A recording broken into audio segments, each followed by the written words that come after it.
Exclusive story this hour, and allegations that Donald Trump's personal lawyer, Michael Cohen, received a secret payment of at least $400,000 to fix talks between the Ukrainian president and President Trump.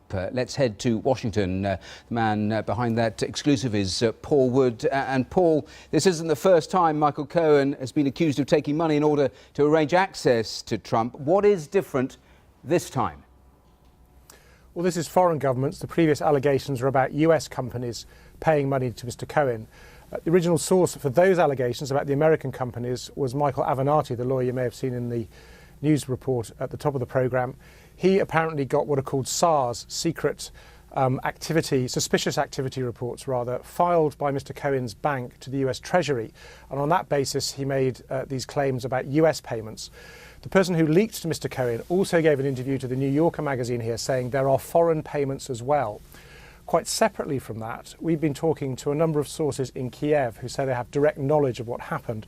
One of them is a senior official who dealt with this issue in government. Another is very close to one of the men said to have been used as the back channel. And they say that money was sent to Mr. Cohen. It was arranged for him, not so that he would arrange a meeting between President Poroshenko and President Trump. That was already being done through official channels, but so that it was more than a photo op, something that Mr. Poroshenko could claim as a success. He called it a substantial meeting, as I was saying in the news package when he left. And that was what allegedly Mr. Cohen was selling for this $400,000 plus. And is there any suggestion any of the payment to Cohen made its way to Trump? No, we should be clear, our sources are not saying that.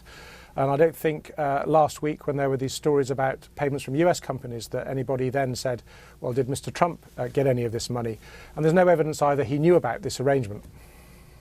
And just remind us what's happened to US-Ukrainian relations since that meeting, since the investigation was dropped. Well, there's been a curious arc in Ukraine-US relations, let's put it that way. Think back to the election. There was a leak of what was called a page from a black ledger belonging to something called the Party of the Regions, which made it appear that Trump's then campaign manager, Paul Manafort, was taking millions of dollars from pro-Russian interests. Our sources in Ukraine say that President Poroshenko authorized that leak.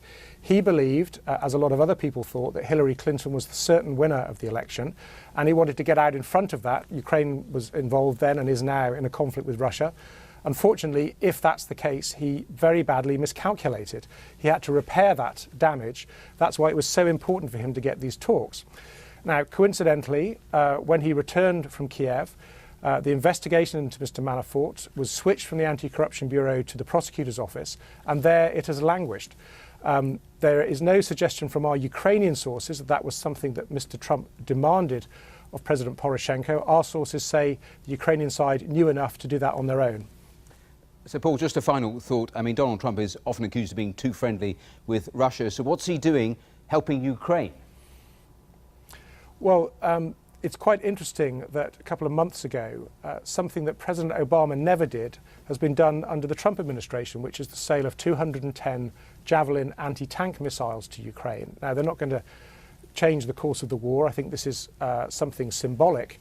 But certainly the high-level sources I talked to in Ukraine read that as what's been described as the success of their non-aggression pact with Mr. Trump.